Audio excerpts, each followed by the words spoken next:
Quelle action choisir pour bien démarrer ses investissements en bourse? C'est sans doute une question que tu t'es posée ou que tu te poses actuellement.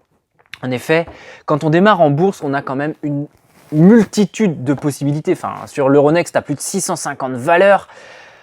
Qu'est-ce que tu choisis dans tout ça? Eh ben, je te laisse te démerder. Bon courage, allez, c'est fini pour moi.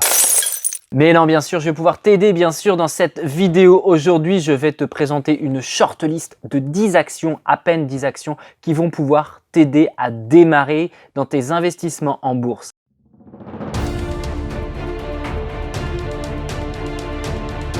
Alors je me présente, je m'appelle Jérôme, je suis investisseur immobilier, investisseur boursier et sur cette chaîne justement on parle investissement.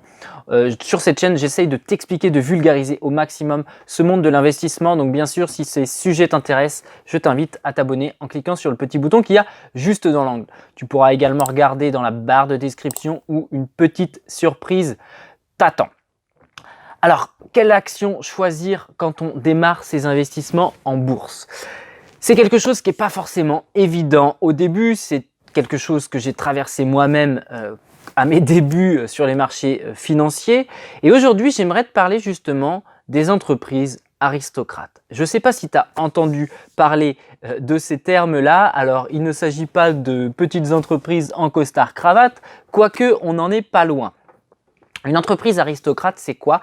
C'est une entreprise, déjà c'est un groupe fermé d'entreprises. Alors, avant la crise du coronavirus, on en avait une petite vingtaine, on en avait 23 pour être très précis, et maintenant elles ne sont plus que 8. Alors, quelles sont un petit peu les conditions d'accès à ce cercle très fermé des entreprises aristocrates? Alors des entreprises aristocrates, tu en as sur le marché français et européen, tu en as également sur le marché américain. Aujourd'hui, je vais me concentrer sur le marché français tout simplement parce que ces entreprises-là sont éligibles au PEA qui est quand même, on va pas se mentir, une enveloppe fiscale ultra intéressante, surtout quand tu démarres tes investissements en bourse. Alors, une entreprise aristocrate, c'est quoi? C'est tout simplement une entreprise qui augmente son dividende depuis plus de 15 ans. Imagine, 15 ans d'affilée, le dividende de l'entreprise va crescendo, crescendo, crescendo. Donc, ça montre quand même une certaine force de l'entreprise. Je t'en parlerai un petit peu plus loin. Et justement, avant cette crise du coronavirus qui a eu lieu donc en 2020, là on est en 2021, ces entreprises étaient au nombre de 23 et on peut dire au revoir à certaines d'entre elles. Salut Vinci, salut Publicis, salut Seb, salut Essilor, salut LVMH, allez ciao les gars, à une prochaine peut-être. Et il ne reste plus que 8 entreprises que je vais justement te citer, je te laisse encore patienter un petit instant. Quels sont les avantages justement de ces entreprises aristocrates? Alors, comme je te l'ai expliqué, ces entreprises aristocrates sont des entreprises justement qui sont très stables dans le temps, dans la façon de remercier les actionnaires, donc en remerciant les actionnaires à travers des dividendes. Et ces entreprises-là, comme je te l'ai dit, ont un dividende qui est croissant et sans coupure depuis plus de 15 ans.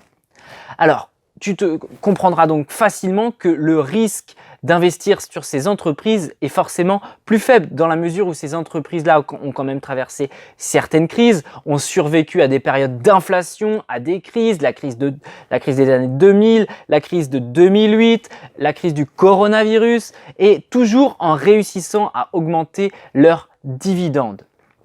Donc c'est quand même très rassurant de placer son argent sur des entreprises justement qui sont un peu des survivors, tu vois, qui ont vraiment une politique qui est en adéquation avec tes objectifs d'actionnaire. Donc ça c'est la première des choses. Pourquoi investir? Parce que ces entreprises, le risque est moins faible.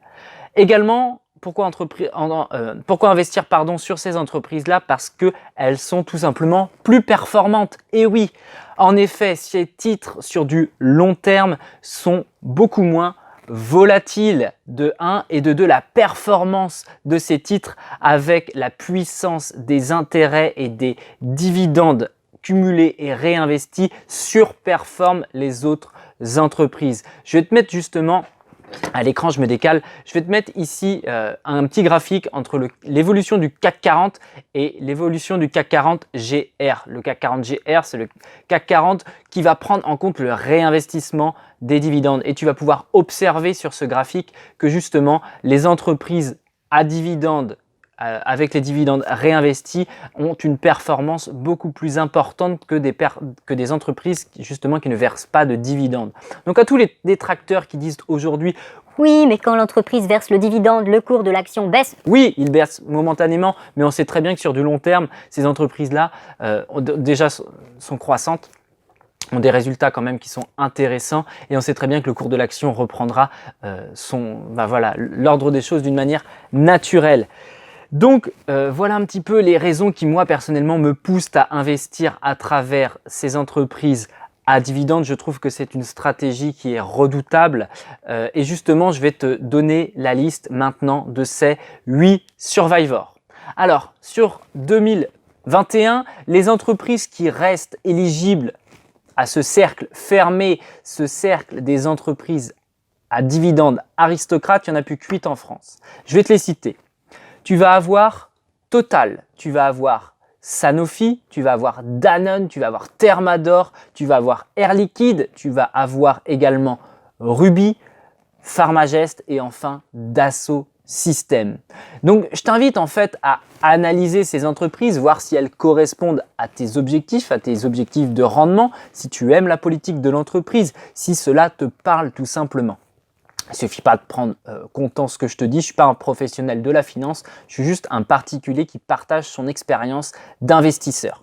Et donc, à qui va s'adresser ces entreprises à dividendes aristocrates et ces entreprises justement à dividendes croissants. Donc moi je trouve que si ta volonté c'est vraiment de t'inscrire sur du long terme sans vouloir prendre trop de risques, je trouve que c'est justement ces entreprises-là correspondent parfaitement à cette stratégie.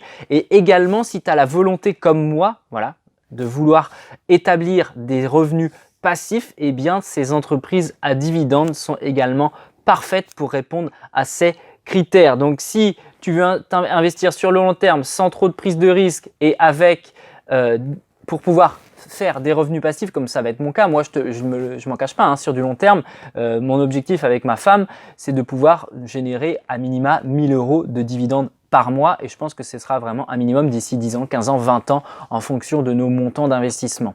Voilà, si tu veux en savoir plus bien sûr sur cette stratégie d'investissement, regarde dans la barre de description, j'ai vraiment une petite surprise. C'est même une grosse surprise qui t'attend. N'hésite pas également à me suivre sur mon Instagram, sur le podcast que j'ai lancé, Les Apprentis Rentiers, où je vais partager vraiment pas mal de contenu qui risque de t'intéresser. C'est bien sûr du contenu qui est entièrement gratuit, je te le fais vraiment de bon cœur. Donc voilà, si tu veux rejoindre le cercle des apprentis rentiers, eh bien tu sais ce qu'il te reste à faire. Abonne-toi à la chaîne, laisse-moi un like et dis-moi également ce que tu en as pensé dans les commentaires si toi-même tu es investi sur ces actions-là. Si tu penses qu'il y a d'autres actions qui sont intéressantes, d'autres actions à dividendes qui sont intéressantes sur le marché français, n'hésite pas à le marquer dans les commentaires. Sur ce, on se retrouve dans une prochaine vidéo. C'était Jérôme, porte-toi bien. Ciao, ciao!